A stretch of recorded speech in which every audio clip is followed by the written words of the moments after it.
Hi, I'm Beau Humphreys, and this is the Personal Finance Show. This is my weekly COVID-19 series. This is the episode 5 of that. I came out of sabbatical, if you want to call it that, podcast sabbatical. Made 100 shows, and then I was like, I'm going to be a stay-at-home dad for a little bit, and no time for podcasting for me there. I got a full-time job as an insolvency counselor because I have a kid and I have a wife who's in medical school. So it was time to make some money again, but it was a great opportunity to be able to help people too. So that all came together nicely, but it meant putting a hold on the podcast for a bit. But this pandemic has kind of brought me, it made me want to come back and talk to people, to connect with people, in different parts of the world. I want to be able to, provide information to give people connection while also giving them information and using this platform that I have that some people are subscribed to, some not tons, but some people.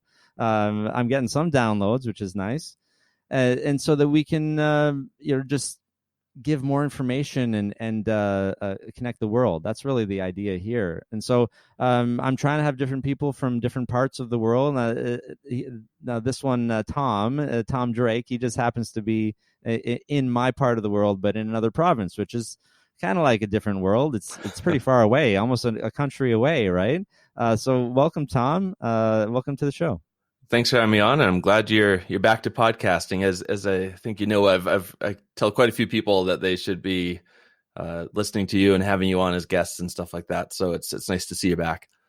Well, I appreciate that, and because what I really want to do is just tell people stories, right? It's there's a whole lot of different ways to do podcasting. You talk about topics, right? A lot of people solo podcasts and just talk about the events of the day.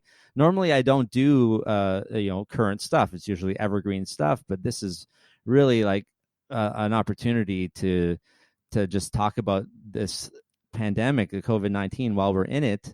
It's not something that is going to be really relevant in a bit from now. So this is like I'm putting it in the special bonus section on the podcast. Not labeling it as any episode number or anything. Just sort of weekly updates, and doing it sort of unedited and live, publishing it on the day. I might edit us a little bit, but since you're a professional podcaster as well, Tom, I might not have to do much editing, right? I'll put all the pressure on me now. Just watch all of your yeah, and the pauses that I'm doing right now. So the idea here is I want to know about your personal experience with COVID-19 since it started, and then just kind of what's happening in your region, and then of course the Personal Finance Show, how this whole thing has affected your finances, your community, the finances of people around you, and how you're managing. Or anybody that you know who's been having trouble. We could talk about the Canadian benefits a little bit. There's so many, but just in general, just to remind people of what's out there too. But let's start with your story. How have you been affected, and did you have to work from home? Where did it start for you?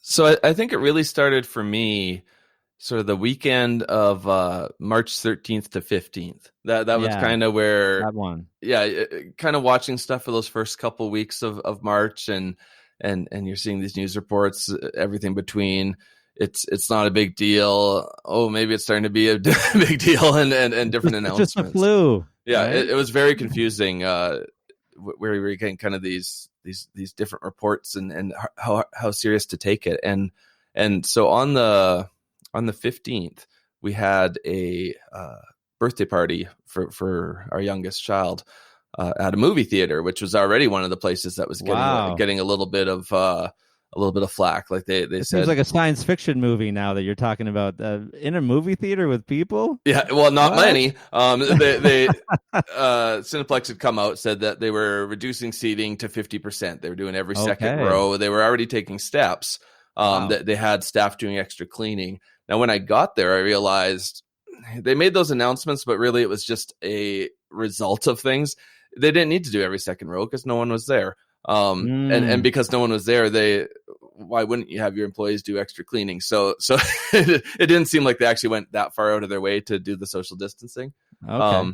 But we were kind of, in the days leading up to that, we're like, well, should we cancel this party? But at the time, school was still going, and we're like, well, if these kids can meet for school, then we can meet at a movie theater. And even then, we brought, especially my wife, I should give her credit for this, brought Lysol wipes and everything like that, and kind of wiped all the kids' chairs before they sat down, just to give it that extra little, for sure that they are all good. And like we bought their snacks, but we bought them all at once and took them there for them and stuff. Just tried to keep the kids as in a bubble as we could. So that was already getting a little strange. There was one other couple in there. So there was our row of kids, and then at the very very back of the theater there was a couple. Okay. That was it for the entire movie on a weekend in the middle of the day. And so we got through that, and that same day, they had been saying, well, school's not going to get canceled and all this. And that same day, once we got home, they announced that school in Alberta was closed to the end of the year.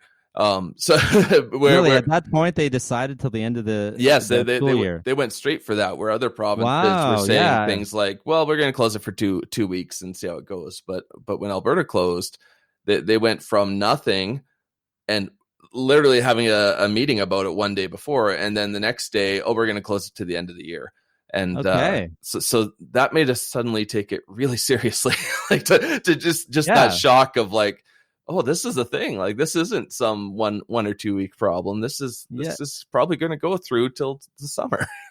So you knew that right off the bat. This is still, I don't think we even know this in Ontario yet. Yeah, well, yeah. Most they haven't decided. Most things have always been up in the air, 2 weeks at a time. Yeah. Well, all the way up to federal. It's like, well, we're just gonna do this, and then we're gonna do that, and see where we end up. But ours said right to the end of the year. Now, yeah, they're running out of time, so it'll probably stay that way. But if people do start pulling off of stuff, maybe they could change their mind. I don't know. But at the time, that's how they announced it. So we went from in a public party with a bunch of kids to like, oh, well, this is pretty serious. Maybe we should just lock it down. Like, because the kids going to school was kind of the only thing that was still keeping us feeling normal and out in public. My wife stays home. I work from home most of the time. So it was kind of once the kids had to stay home, then, well, okay, we have no reason to go out. We might as well just lock ourselves up for a few weeks and then see how that goes. So you were already working from home all the time, or the majority of time? Almost all the time. When would you go in? Like once every second week or so, just to touch base with some of the people that are local in my office here. For my day job, but my whole direct department is actually way out in Nova Scotia. So there was never really a huge need for me to go to the office here in Calgary. There's other people there that I can talk to in related departments, but it was never a huge benefit to go into the office. So I was working from home most of the time anyway. So like barely, like no transition basically for you in terms of adjusting to home life. And this is your like corporate job, right? Yeah, financial analyst. So it's all on the computer, and with my other people in my department being 3 hours away, doing it all at home made more sense most of the time. You can set different hours if you need to as well, if it's like you need to start later or however you have it set up. But yeah, there's the flexibility which we're all experiencing now. Like I do a couple of counselings after hours now on a Saturday afternoon if I need to, if people can't make a 9 to 5 because they're essential workers or they're busy, right? Mm-hmm. So working from home has different advantages. You're already used to that. Your wife's working from home, but the kids weren't in your face all the time, right? Yeah. So where things started to get strange though. So this would be, let me see if I get my dates right. The 16th of March, we're like, okay, we're going to lock it up and stay home. But by the 20th, the Friday of that same week, I started to get a sore throat, and we're like, oh, did I get sick? Oh, no. So I kind of went half that day with a bit of a sore throat. I'm like, well, this isn't a big deal. And then I thought, well, we've got a guest room in the basement. So I said, why don't I just stay downstairs that night and see how I feel tomorrow? I didn't want to be breathing in my wife's face or anything. So like, we'll just go downstairs and see how it goes for a night. And that turned into a couple nights. And we're like, okay, this might be something. So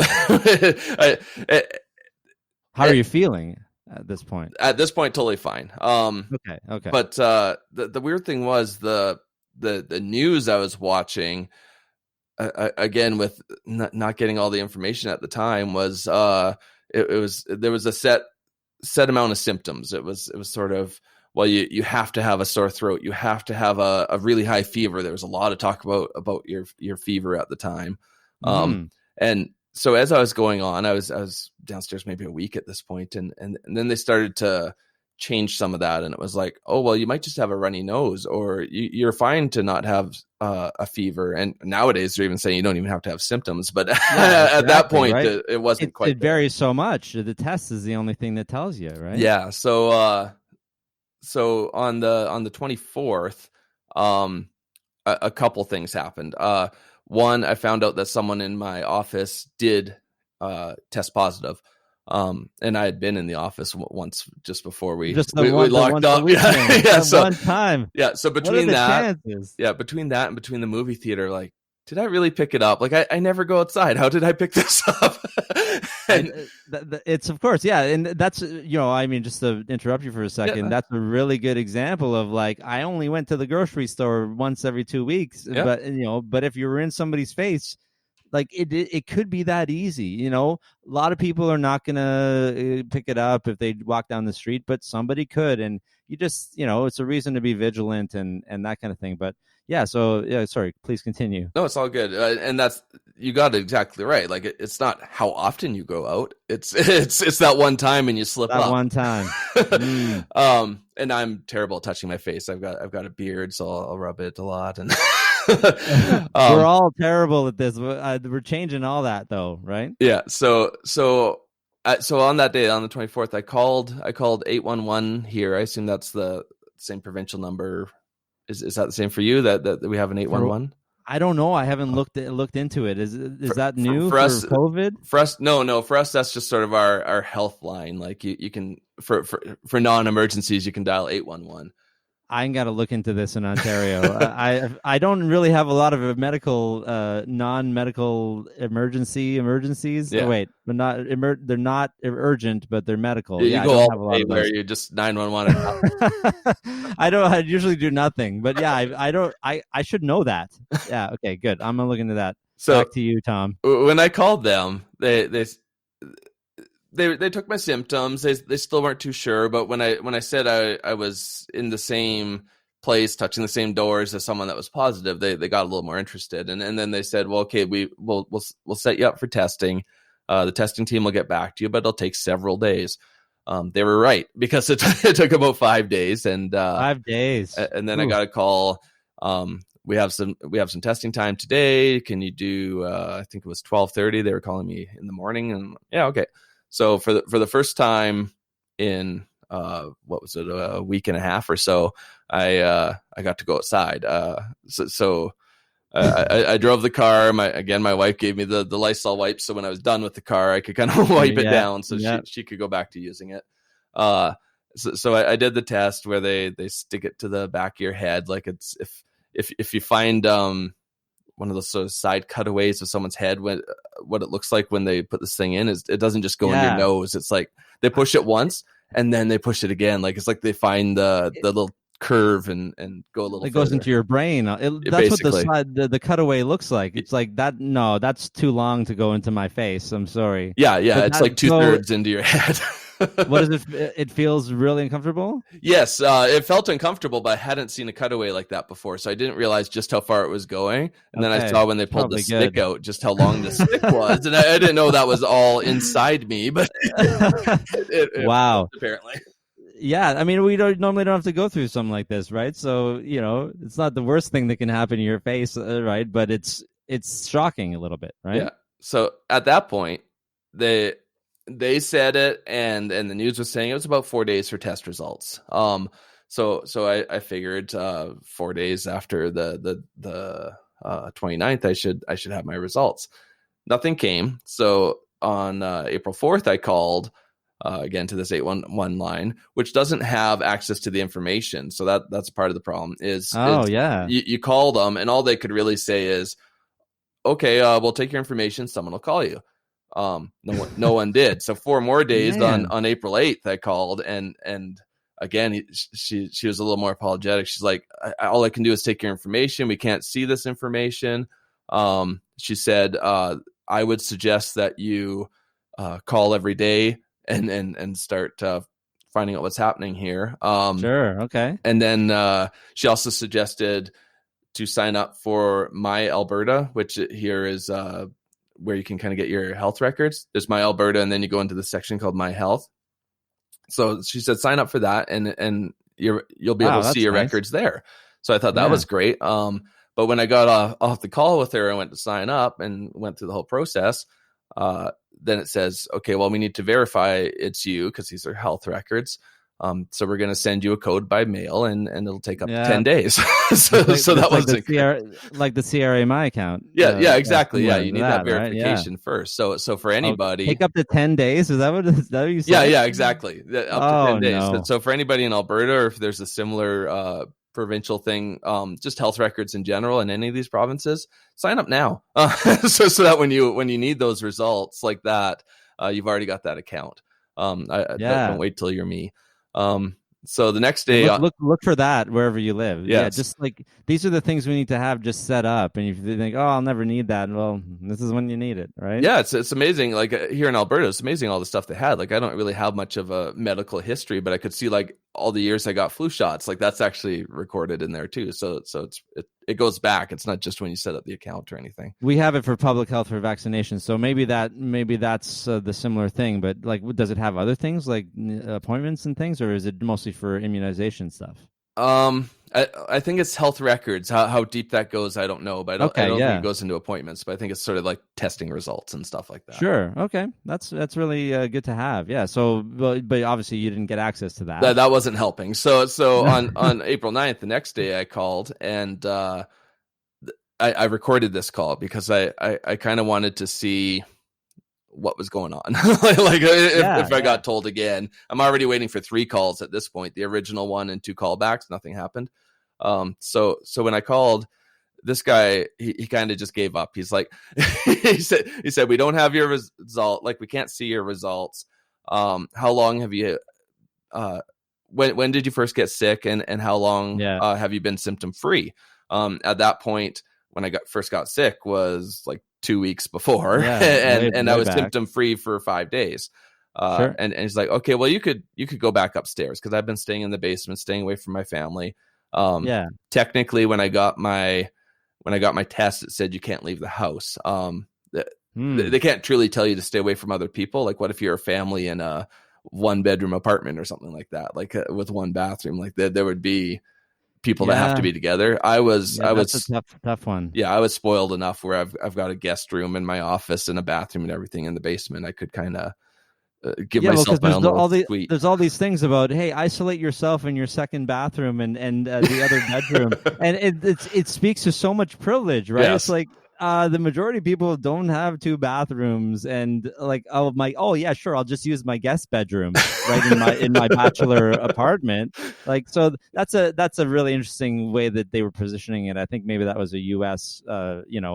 Public service announcement or something like that, or maybe I think maybe it was like from some of the politicians, right? Yeah, sometimes they're out of touch, but I mean, you did have this, so there we go, right? They knew they were talking to you. Yeah, well, at first they were. I told them, but they were pretty good about it at first. Actually, they're like, well, if you need to share a bathroom with someone, wipe it down, all that kind of stuff. Okay, so they have tips for that. But yeah, so you're free to go at this point. Yeah, he kind of just gave up, and that's why I'm glad I recorded it, because I didn't want to be on the news like airdrie man doesn't wait for test results and gets his whole family sick. Right? Yeah, because you would obviously be blamed if everybody else in the and obviously I don't want to get them sick, but I'm thinking beyond that. I'm like, oh gee, like I literally have this piece of paper that says you've been tested. Don't go anywhere until you get your test results. Yeah, I mean, they're covering themselves for liability too, right? Yeah. So yeah, I guess it was a good call for you to do that. You seem fine now, of course. Yeah. Well, there's still one more final thing to this. Yeah. Story. Okay. So April 9th, I've been free enough that I can go upstairs, but I'm still not really supposed to leave the house much. Like anyone really. So I finally get that piece of paper where I can check my health results because I still don't have my results. And this is April 16th already. Yeah. Okay. Almost 4 weeks after I first called. Wow. And so like 10 days ago today, like 10 days ago. Yeah. This is the 26th today. Yeah. So I get this piece of paper. I'm like, okay, great. I'm going to verify myself. I'm going to check my health records. I log in and verify it. And then there's some maintenance error popping up. And it was like that for 24 hours at least. Okay. And so I tweeted that out. I tweeted the Alberta health here and with the image, I'm like, come on. I've been waiting this long. Yeah. I finally get this option where I'm going to finally see my records. And there's this sort of nondescript error that is popping up. So someone called me from Alberta Health and they finally said I was negative. so there was no Wait, positive. Did they see your result. Tweet? Did they? Yeah. They saw the tweet and then did a DM and called me. Twitter works. And I did fall through the cracks. They and I wish I recorded that call, but they called me, so I wasn't prepared. But they said that they had to go back to the lab to get the results. So it wasn't sitting in my health records. They had to go back to the lab. Now, it's not that the lab didn't have the records. At least they had them there. But for whatever reason, my results did not go from the lab to my health records. And they had to chase it back. Oh, boy. Which is interesting. Like, if I had been positive, that would have been a lot more risky. Like, being told I can head out. And it just speaks to if this happened to you and you're doing so much diligence to follow up and to call and tweet, what, like, is this an example of what might be happening? Are they losing this or that? It's hard to know, right? Or were you an anomaly, or were you, are they just overwhelmed, or, what's happening, right? Yeah, I'm really not sure. Like, I'm the only one I've heard about, so maybe just my luck, but it to take basically a whole month from beginning to end, from when I first got sick to actually seeing it was negative. And I still wonder, though, because you hear all this stuff in the media about negative result or false negatives and also false positives. It's going both directions. Just bad testing, maybe. I still wonder, even with a negative result, I was sick for about a good 2 solid weeks, and that's not normal for me. If I get a flu or something like that, it's like a day or two, right? And then you're back. Like, it wasn't like, our friend Paula, she had some pretty bad stuff. It wasn't like Paula, but it wasn't normal. And my symptoms were never as bad as hers. I never had a fever. Out of the list of 6 to 8 things or whatever, the fever was the only thing I never had. So, but nowadays they say you don't need that. So it's hard to tell, but it's concerning. In a way, at this point, it doesn't matter. I almost wished it was positive, just so I would have felt a little more protected. But even now they're saying, like, oh, maybe people can get sick twice. so maybe it wouldn't have mattered anyways. But guarantee immunity. There's nothing guaranteed there, which is one of the things that people probably assumed you get it once and you're done. But if that's not the case with this, then it changes a lot of things in people's minds, right? Like, because that concept of I don't know which countries started to do it, but like, let's just put it out there, and then whoever gets it, and then we get it out of the system, right? That was one of the early thoughts that people had about a way to deal with this. And I in my thoughts, that only works if you do get immunity once you've had it. Yeah. So it throws everything out the window, right? Exactly. This is really an anomalous thing. It's not. It doesn't act like everything else that they've been used to, which is why there's a pandemic, really, right? Because we don't have anything set up for this. You said you're still unsure. You had the test, and because of all the information floating around, you still don't have you don't have closure for this. Exactly. I do agree though. Like my symptoms weren't that bad. I had H1N1 back in 2009. Okay. And even while I was sick here, I was saying, well, I'd take this over that anytime. Like back then, my fevers were so bad, I was tripping out. So I'll take this any day. The version I had of whatever I had. Of course. And I gotta say, I don't regret staying in the basement because I was sick for 2 weeks. So no matter what you call it, whatever I had, you were sick. I'm glad I didn't spread it onto the family. Like when they're home, we're doing the homeschooling thing. I didn't need to be making the whole family sick. So I'm still glad I stayed in the basement. No real regrets there.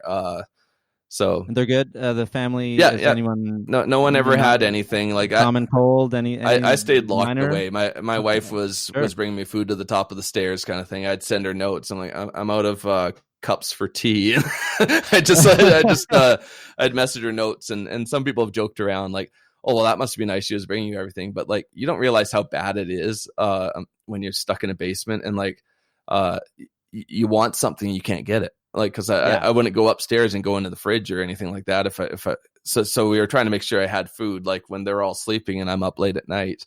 It's probably similar. Like, you can, at least you had someone there to be able to do it. Right. But like I said, they're sleeping. You can't go get stuff. But then, we should think about those who are isolated, the elderly, people who live alone. Maybe they don't even have a lot of community. If you don't have a neighbor who can go get stuff for you. And then on top of that, maybe you have terrible anxiety or agoraphobia or whatever, about this too. So, there's a lot of people in that situation, which is why, like, they're really talking a lot more about mental health these days, right? And you had a bit of a taste of that being isolated. Yeah, right? It was very distracting. Like here I am, my office is down here. You're trying to work. I should be able to get all sorts of things done. You're locked away for a month. Why can't you get a bunch of stuff done? But like mentally, it was just distracting. I'm watching news, and like I said, it's conflicting all the time, and it's my symptoms are, I'm trying to match them up with the news as different things come out, and it was very very distracting. And then waiting for these results for so long and having to keep checking in with people. It was to be alone and think you're sick, especially, but even if you're just locked away because you're supposed to be locked away, would be so much worse. If you don't feel safe going to the grocery store, that would be a huge thing. Like I know people that have felt anxious just because they're grocery shopping. I have that feeling. I have the feeling, and the last time I went out to get groceries was when I could actually when they it's funny, I went to Sobeys. It was 20. They had 24 hours, right? But it's like the day after I went to the 24 hours one for the last time, it went to regular hours, and that was really a lot of it. All of the measures were to protect staff, right, and to protect everybody, right, which makes sense. But that was the only time I felt like I was safe, and I went at 5 a.m. to get groceries. Because I like to get up early, right? I drove Uber 4 to 7 in the past. Yeah. Like I like that time, right? Because nobody's around. That's why I like that time, right? But so there were way too many people for that time of the day already in there, and I had to switch aisles to go around people. Nobody was wearing masks at this time. This was a month ago, right? Yeah. And then when Kayla and Henry came back, because they had been visiting her parents, when they came back. Kayla's in med school. She's less anxiety than I do. So she's like, I'll go get the groceries, right? And I'm a home person. I don't have a lot of need to go outside. So I haven't really been outside very much. And it's probably taken a toll on me. And in terms of looking at Twitter too much too, I need to monitor that a lot more and get the fresh air and just consider my mental health. I'm trying to wrap my head around what's going to make me comfortable going to the grocery store more than Kayla. I don't know if there's anything that will make me more comfortable. If wearing a mask will do it, going at a different time of day. I don't know. I think some people are just more anxious about this kind of thing than others. And some people are more comfortable. So your wife goes and gets the groceries, or you do now, or? So I had my first outing. I went to Costco within the week here, and Yeah. I realized maybe I'm desensitized to it now. It did not bother me at all. Okay. I Okay. was keeping social That's distance. good in a way. Yes, I Yeah. was keeping nice and socially distant, knowing it would bother other people. But like, and Yes, of course. and the me just knowing, like, I know this stuff matters. I do believe that we need to keep a Yeah. distance. We need to Yeah. keep clean and everything like that. But just this mindset, I know it didn't bother me at all. Like I had to keep telling Interesting. myself to stay away from people Yeah. Yeah. for their Reminding own yourself, like, sanity too, right? Like because it looks like a normal society. You go outside, everything seems normal. People are walking their dogs, everything's, and then you think, wait a minute, like there's a state of emergency yeah. happening right now. My kids can't go to school, like your kids, till September. Was this September, or Yeah. are they saying till the end of 2020? Well, Like they're saying September should be yeah. fine now at this point. Like when does that happen? This is not like a regular, like oh, there's a recession, the whole world is shut down. Yeah. And to be able to walk around in it, did it feel a bit surreal to you when you remembered what was happening and you look around? I don't know. Yeah, it did. I had to keep telling myself that because if I wasn't sort of mindful of it, I 100% would have just been walking up near people and getting the product I need off the shelf and stuff. But I didn't have that sort of built into me. I really did have to kind of take that step back and just remember, it's like keep the 6 feet. Now I realize why they have signs all over the place, because yes. not everybody's kind of doing it out of fear. So, that they're so worried they're going to get sick. So some people actually do need the signs, because I think I did a good job, but it was a thing where it was a little more of a manual action where I had to, like, okay, remember, you're not supposed to get near people.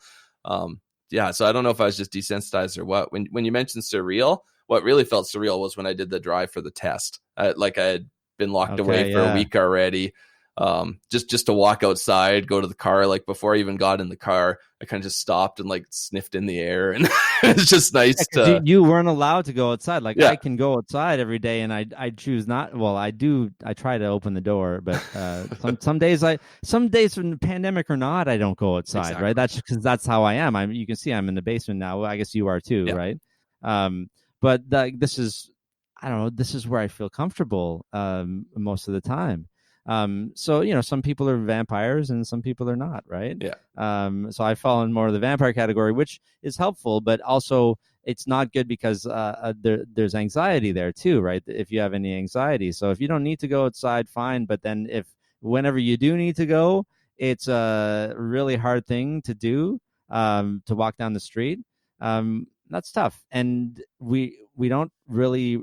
I don't think anyone's prepared for this, to know how they're going to react to this kind of thing. No, even originally, like you see all these status updates and memes and stuff of, I'm an introvert, I was made for this, and you don't realize just how strange it is. No matter how introverted you are and everything like that, like I said, how I couldn't even get upstairs. But if you're someone in your house, apartment, whatever, and you can't go outside, like it still matters. No matter how introverted you are, you think you stay at home all the time. It's like the option is not there anymore. Yeah, exactly. When you want to, if you're someone that wants to go to the grocery store every day, like I know people that do that. They just want to buy that day's meal. I think they're terribly inefficient, but a lot of people do that. That's another podcast episode.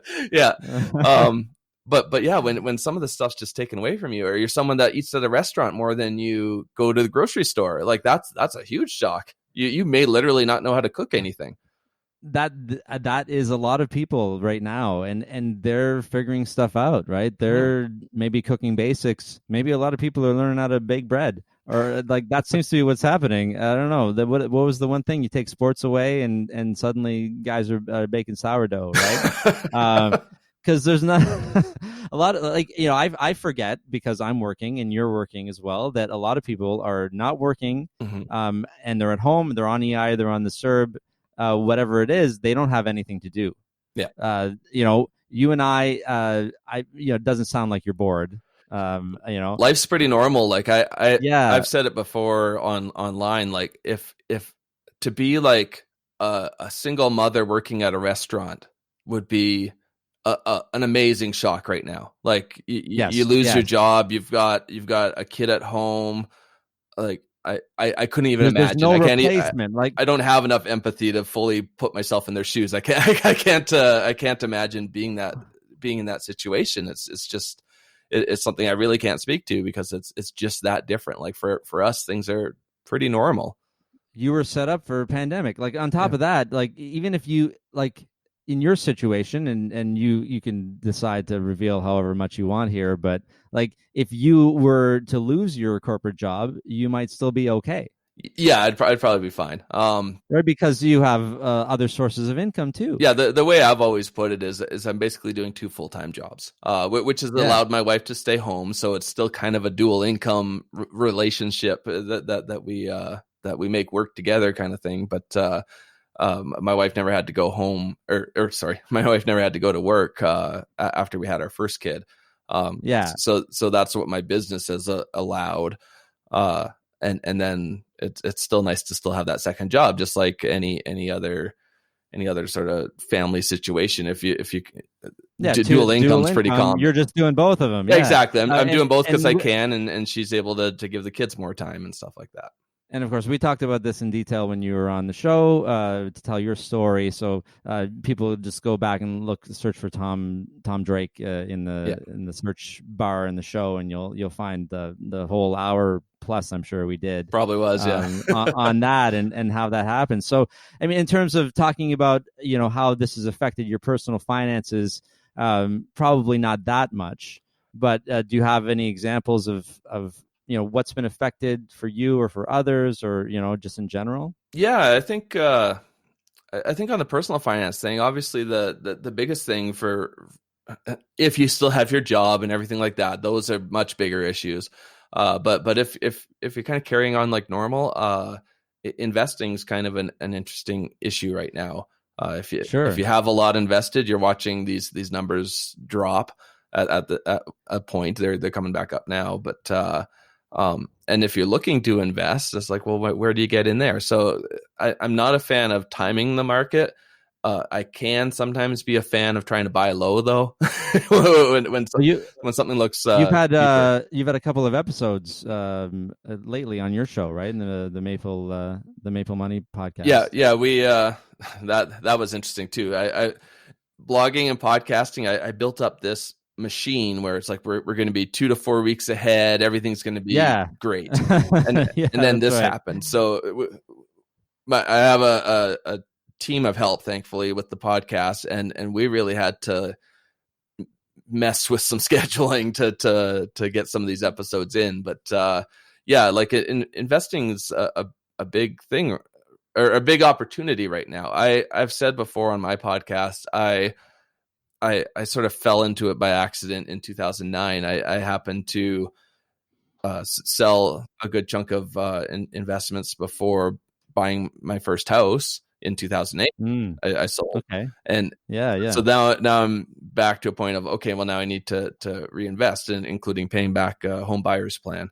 And so I was investing in 2009 into 2010, and it wasn't some guru timing thing. I just happened to accidentally sell at the right time, and you got everything at bargain basement prices. Yeah, and so I've personally seen the benefit of just being able to like get some of these dividend stocks when you can get them at low prices, because then the dividend is more as a percentage.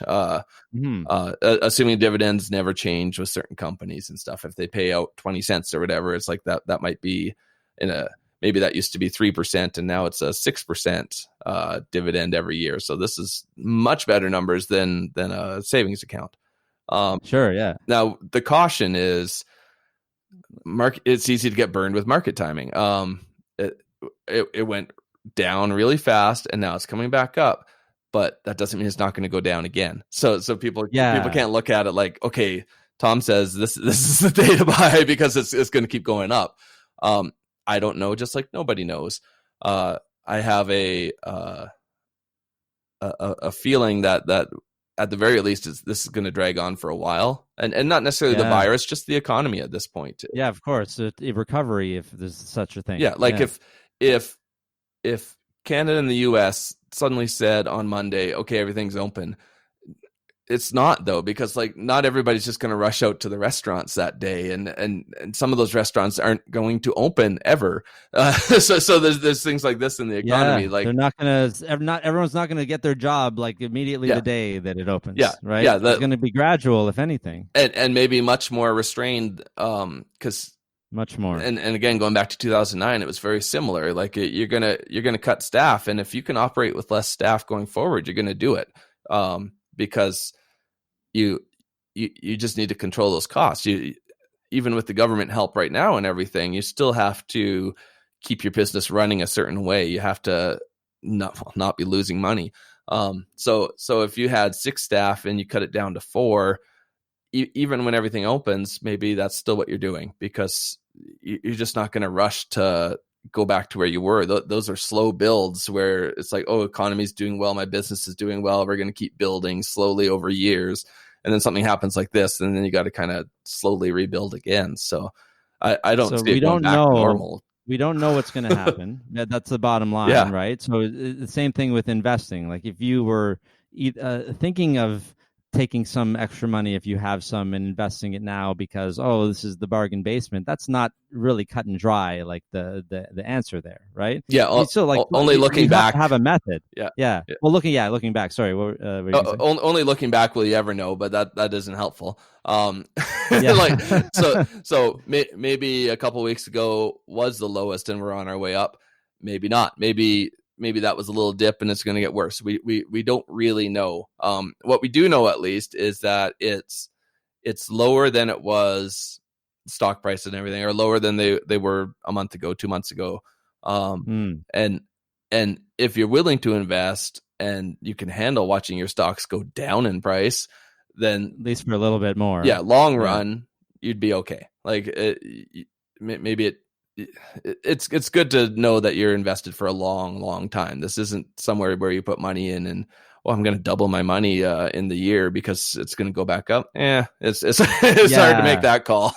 Well, because as we've discussed before, anything investing with the point of getting short-term returns because you think you can time the market is basically gambling, right?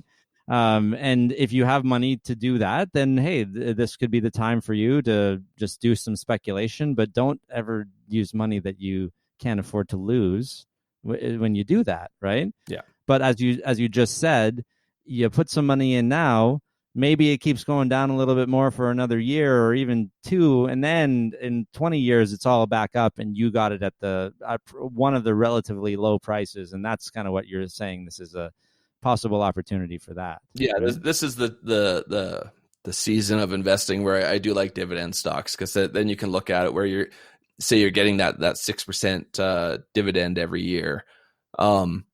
In a way, you don't need to care as much about what the price is on paper. Like if the stock drops, you're still getting a certain dollar amount that you're expecting. If the stock drops and it's still a good stock, technically you could buy more. But it's if it's a company that's paid out their dividends for like 100 years, you can kind of feel pretty confident that dividend's going to continue. You can never feel 100% confident because any company could stop their dividend at any time. That's it, right? There is risk to this. There's always risk to all of this. I always like the example for the Warren Buffett American Express example that he did back in the day, in that there was some kind of scandal, I think, with American Express, and it was all in the news, and the stock price was going down. And so Warren Buffett owned a lot of American Express stock at the time, and he just goes into a restaurant and says, "Are you still accepting American Express?" And they said yes. And he's like, "Oh, well, they're probably going to be fine then, right? They're probably going to be able to withstand this blip or whatever it is. There's no reason to rush out and sell all of that." Yeah. You have to look, if you do have individual company investments or anything like that, and you're thinking about it, just keep that kind of thing in mind. Is this like because the only way to lock in these losses is to sell everything right now. Yeah, right? That's the one. Otherwise, thing they're sure not of, losses. Yeah, right. That they're not losses. It's just a dip when this kind of thing happens, right? Yeah. There's only 2 times it matters: is when you're buying and when you're selling. So, 100%. That's the one thing I feel quite sure about right now. Is a terrible time to sell.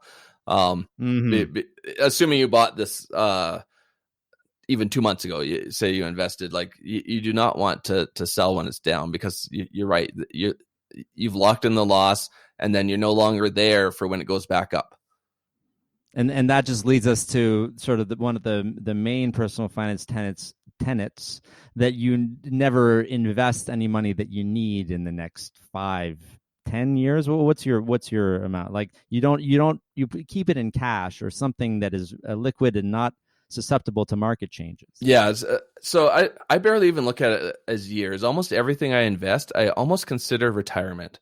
Whether it's it's in an RSP, TFSA, or non-registered outside of both of those, I don't even look at it, because it's literally just, it's money I'm investing, and that's it. It's not I need this money in 5 years, because I don't have any plans for 5 years from now. I don't.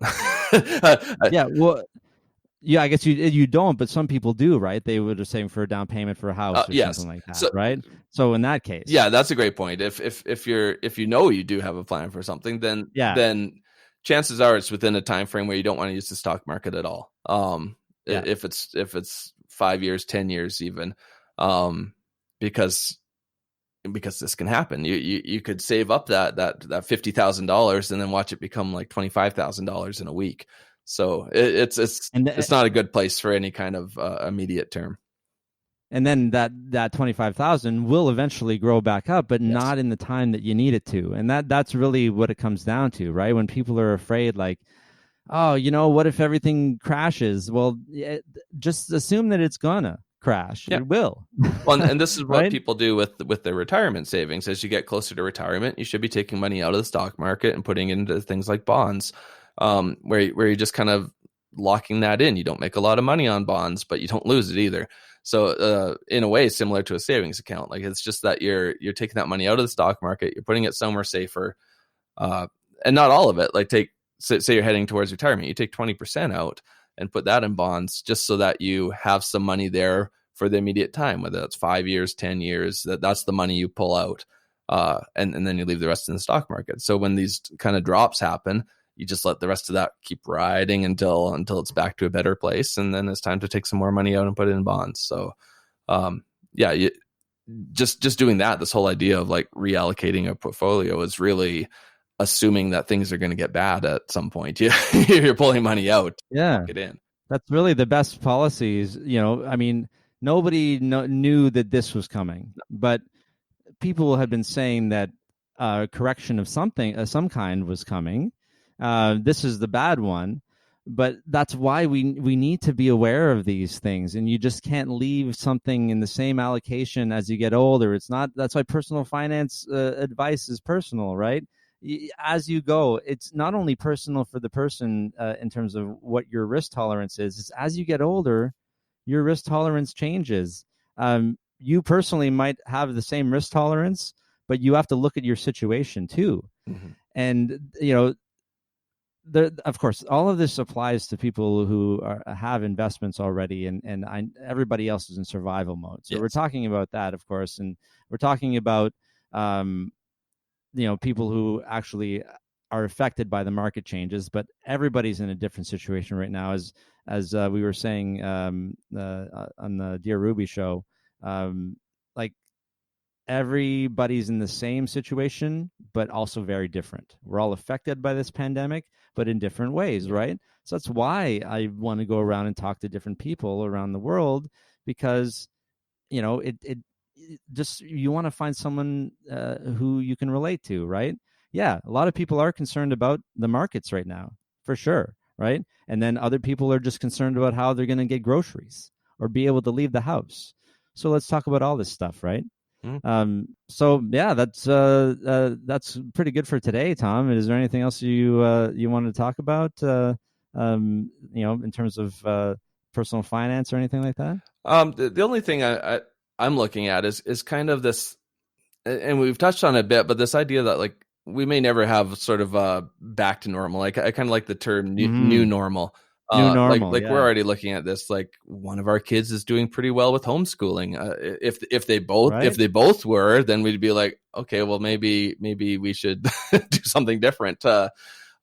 Good point. And like I said, like all these businesses aren't necessarily going to come back just because a politician says it's time. So it just across the board, I don't know what normal looks like anymore. And I don't mean to make that sound negative, but like no, but it's good to talk about. Yeah, you look at something like 9/11. When this happened, it changed how we get through an airport. You can't just run up to your gate anymore. You have to go through security and take your shoes off and all Absolutely. that. And I wouldn't run in an airport at all. Just if I was giving advice, just take your time. Right? You've never booked gates as tight as I have, then. But like just this idea, like things could change. Like maybe we don't shake hands anymore. Maybe wearing masks is more common, like it is in other parts of the world. I always thought that seemed kind of different and odd to me, but like. It's thing. It's going to be more normal now. Yeah, exactly. They're already talking about how this is like almost a fashion statement to wear a mask. So yeah, things could change somehow, and it doesn't make it better or worse, but it just may not go back to what it looked like at the beginning of the year.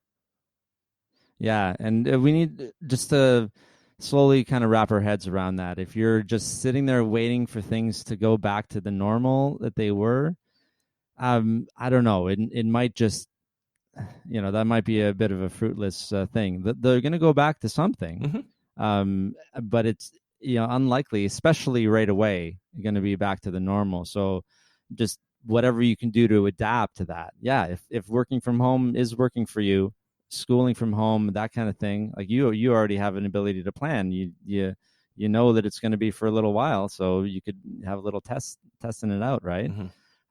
So yeah, I think we just keep talking about this stuff and the possibilities and keeping up with the news and talking to people. I know you're doing a weekly games, games nights online, right? Yeah. Got to keep the community up, all right? And we have to adapt that way too, right? How can we do this online? How can we do that online? Because even if you're allowed to go, it's not going to be the same. Concerts are going to be online, things like that, right? Sporting events, right? It could be an empty arena, and you're paying $5 to watch it, right? That seems more likely right now, anyway, than a lot of the other things. But yeah, that is good to have you on the show, Tom. Thanks for having me on. You take care, okay? And let's keep in touch. I think I might join one of the games nights at some point if you keep them going. I'll keep them going for now, so look forward to it. Okay. Thanks a lot, Tom. Thanks.